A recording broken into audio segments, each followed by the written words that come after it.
भारतीय पारसी समुदाय की अंतिम संस्कार से जुड़ी एक अनोखी परंपरा रही है, जिसे टावर ऑफ साइलेंस या दखमा के रूप में जाना जाता है। यह परंपरा पारसी धर्म के अनुयायियों द्वारा मृतकों के शरीर को सम्मानपूर्वक अंतिम विदाई देने के लिए निभाई जाती है। इस वीडियो के लास्ट में बताया गया है कि रतन टाटा जी का दाह संस्कार किया गया या टावर ऑफ साइलेंस में किया गया है। क्या गिद्धों को सौंप दिया गया है? इस वीडियो के लास्ट में जरूर देखें। वीडियो को लाइक करना मत भूलिएगा। पारसी समुदाय का विश्वास है कि मृत शरीर में अशुद्धियां होती है, जो पृथ्वी, पानी और अग्नि को दूषित कर सकती है। इसलिए वे मृत शरीर को न तो जमीन में गाड़ते हैं और न ही जलाते हैं, बल्कि टावर ऑफ साइलेंस में छोड़ते हैं, ताकि उसे प्रकृति के माध्यम से पुनः चक्रित किया जा सके। यहाँ हम पारसी समुदाय के दाह संस्कार से संबंधित रीति रिवाज, इतिहास और पारंपरिक टावर ऑफ साइलेंस के बारे में विस्तार से बात करेंगे, जिससे इस अनूठी परंपरा और इसके महत्व को समझा जा सके। पारसी धर्म का इतिहास लगभग 3000 साल पुराना है। यह धर्म ईरान के प्राचीन क्षेत्र में उत्पन्न हुआ और इसके संस्थापक झरथुस्त्र थे। यह धर्म आग को पवित्र मानता है और प्रकृति के 5 तत्वों आकाश, पृथ्वी, जल, अग्नि और वायु को दूषित न करने का उपदेश देता है। पारसी समुदाय में यह मान्यता है कि मृत शरीर में नासू नामक अशुद्धियां प्रवेश कर जाती है, जिससे इन पवित्र तत्वों को नुकसान हो सकता है। इसलिए उन्हें जमीन में दफनाना या जलाना उनके धार्मिक सिद्धांतों के विरुद्ध माना जाता है। पारसी समुदाय अपने मृतकों के लिए टावर ऑफ साइलेंस नामक संरचना का उपयोग करते हैं। यह एक गोलाकार संरचना होती है जो ऊंचाई पर स्थित होती है। इसे दाखमा भी कहा जाता है। इस टावर की खासियत यह है कि यहाँ मृत शरीर को खुले में छोड़ दिया जाता है, ताकि गिद्ध जैसे पक्षी शरीर को खा सके। यह परंपरा पारसी धर्म के सिद्धांतों के अनुरूप है, जो मानते हैं कि मृत्यु के बाद शरीर में अशुद्धि होती है और उसे स्वच्छ तरीके से निपटाना चाहिए।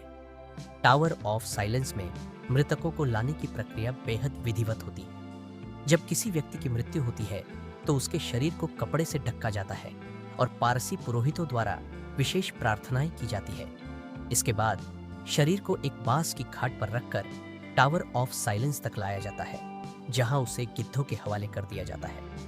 गिद्ध उस शरीर को खा जाते हैं और बची हड्डियों को कुछ दिनों बाद जमा करके टावर के केंद्र में बने एक गड्ढे में डाल दिया जाता है, जहां वे धीरे धीरे नष्ट हो जाती है। हाल के दशकों में पारसी समुदाय में कई बदलाव आए हैं, जिनमें आधुनिक जीवन शैली और पर्यावरणीय परिवर्तन भी शामिल है।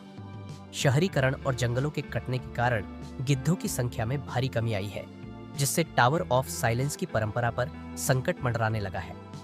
पहले जहां गिद्ध बड़ी संख्या में मृत शरीरों को खाते थे, अब यह प्रक्रिया धीमी हो गई है। इसके कारण कुछ पारसी परिवारों ने आधुनिक श्मशान घाटों में शवों का दाह संस्कार कराना शुरू कर दिया है। मुंबई में स्थित पारसी समुदाय का टावर ऑफ साइलेंस सबसे प्रमुख और प्राचीन है। यह मालाबार हिल्स में स्थित है और यहाँ पारसी समुदाय के हजारों लोगों के शव रखे गए हैं। परंपरागत रूप से यह टावर पारसी समुदाय के लिए अत्यधिक पवित्र स्थल माना जाता है। यहाँ प्रवेश करने की अनुमति केवल पारसी धर्म के अनुयायियों को ही होती है। समय के साथ जैसे जैसे गिद्धों की संख्या कम हुई, यहाँ की स्थिति में भी बदलाव देखा गया है। यहाँ एक सौर ऊर्जा प्रणाली का भी इस्तेमाल किया जाता है, जो शवों को तेज धूप की मदद से सुखाने का काम करती है। टावर ऑफ साइलेंस में सटीक संख्या में कितने पारसी लोगों के शव रखे गए हैं, इसका कोई निश्चित रिकॉर्ड सार्वजनिक रूप से उपलब्ध नहीं है, क्योंकि यह एक धार्मिक और पारिवारिक प्रक्रिया होती है जो कई वर्षों से चली आ रही है। हालांकि मुंबई जैसे बड़े शहरों में पारसी समुदाय का आकार घटता जा रहा है और पिछले कुछ दशकों में हजारों शव टावर ऑफ साइलेंस में रखे गए हैं, परंतु आधुनिक समय में पारसी समाज के एक हिस्से ने इस परंपरा को छोड़कर शवों का दाह संस्कार करना शुरू कर दिया है। इसके पीछे कई कारण हैं, जैसे गिद्धों की संख्या में कमी, पर्यावरणीय चिंताएं और आधुनिक जीवन शैली। कई पारसी परिवार अब शवों को इलेक्ट्रिक श्मशान घाटों में जलाने का विकल्प चुन रहे हैं, जहां शरीर को जलाया जाता है और उसकी राख को सम्मानपूर्वक निपटाया जाता है। पारसी धर्म में दाह संस्कार को आमतौर पर अनुचित माना जाता है, क्योंकि यह अग्नि को दूषित करने के समान होता है। पारसी धर्म में अग्नि को बहुत पवित्र माना जाता है और उसे दूषित करने का कोई भी तरीका धर्म विरुद्ध समझा जाता है। हालांकि आधुनिक समय में बदलते पर्यावरणीय और सामाजिक परिस्थितियों के कारण कुछ पारसी लोग अब शवों का दाह संस्कार करने लगे हैं। जो पारसी परिवार दाह संस्कार का विकल्प चुनते हैं, वे आमतौर पर शव को श्मशान घाट ले जाते हैं और वहां धार्मिक प्रार्थनाओं के साथ अंतिम संस्कार किया जाता है। इसके बाद राख को संग्रहित करके किसी नदी या समुद्र में प्रवाहित किया जाता है, जो कि कई अन्य धर्मों में भी प्रचलित परंपरा है। पारसी समुदाय की जनसंख्या में गिरावट एक गंभीर चिंता का विषय है। भारत में पारसी समुदाय की संख्या घटती जा रही है, जिसका मुख्य कारण उनकी जन्म दर में कमी और अन्य समुदायों के साथ विवाह की प्रवृत्ति है। पारसी समाज में जन्म दर बहुत कम है और वे आमतौर पर अपने धार्मिक और सांस्कृतिक रिवाजों को बनाए रखने के लिए अपने समुदाय के भीतर ही विवाह करते हैं। हालांकि हाल के वर्षों में अंतरजातीय विवाहों में वृद्धि हुई है, जिससे पारसी धर्म के अनुयायियों की संख्या पर असर पड़ा है। पारसी धर्म में दाह संस्कार को आमतौर पर अनुचित माना जाता है, क्योंकि यह अग्नि को दूषित करने के समान होता है। पारसी धर्म में अग्नि को बहुत पवित्र माना जाता है और उसे दूषित करने का कोई भी तरीका धर्म विरुद्ध समझा जाता है। हालांकि आधुनिक समय में बदलते पर्यावरणीय और सामाजिक परिस्थितियों के कारण कुछ पारसी लोग अब शवों का दाह संस्कार करने लगे हैं। जो पारसी परिवार दाह संस्कार का विकल्प चुनते हैं, वे आमतौर पर शव को श्मशान घाट ले जाते हैं और वहां धार्मिक प्रार्थनाओं के साथ अंतिम संस्कार किया जाता है। इसके बाद राख को संग्रहित करके किसी नदी या समुद्र में प्रवाहित किया जाता है, जो कि कई अन्य धर्मों में भी प्रचलित परंपरा है। पारसी समुदाय की जनसंख्या में गिरावट एक गंभीर चिंता का विषय है। भारत में पारसी समुदाय की संख्या घटती जा रही है, जिसका मुख्य कारण उनकी जन्म दर में कमी और अन्य समुदायों के साथ विवाह की प्रवृत्ति है। पारसी समाज में जन्म दर बहुत कम है और वे आमतौर पर अपने धार्मिक और सांस्कृतिक रिवाजों को बनाए रखने के लिए अपने समुदाय के भीतर ही विवाह करते हैं। हालांकि हाल के वर्षों में अंतरजातीय विवाहों में वृद्धि हुई है, जिससे पारसी धर्म के अनुयायियों की संख्या पर असर पड़ा है।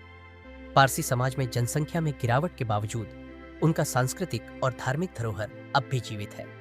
वे अपने धार्मिक अनुष्ठानों और परंपराओं को संजोए हुए हैं, चाहे वह टावर ऑफ साइलेंस हो या अन्य धार्मिक प्रक्रियाएं।